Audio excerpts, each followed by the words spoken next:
আসসালামু আলাইকুম। সকালে উঠে প্রতিদিনের মতো যাচ্ছি ঘাস কাটতে। এখানে আমাদের কিছু কলা গাছও আছে, যেখান থেকে আমি কয়েকটা কলা নিয়ে নিলাম ঘাস বাঁধার জন্য। এদিকে কলা গাছে সুন্দর একটি থোড় এসছে।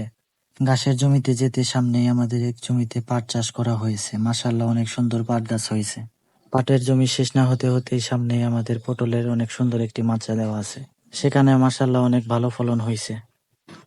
দেখতে দেখতে চলে আসলাম আমাদের ঘাসের জমিতে। ঘাস কেটে বাড়িতে এনে এগুলো আবার ছোট করে কেটে দিব গরুকে। ওদিকে গরুগুলো কেমন অপেক্ষা করতেছে, তাকিয়ে আছে অধীর অপেক্ষায় কখন ঘাসগুলো গরুকে দেব। আমার ঘাসগুলো ছোট ছোট করে কাটাও প্রায় শেষ। বাড়িতে শুধু একটা গাভী ছিল, 3টা গরু নতুন কেনা হয়েছে। গাভীটা কিছুদিন আগে ছোট্ট একটি বাচ্চা দিয়েছে। মাশাআল্লাহ, বাচ্চাটি দেখতে অনেক সুন্দর। কালো ষাঁড়টা 2 মাস আগে কেনা হয়েছে। পাশের 2টা বকনা 1 সপ্তাহ আগে কেনা হয়েছে। আরো গরু কেনা হবে খামারের জন্য।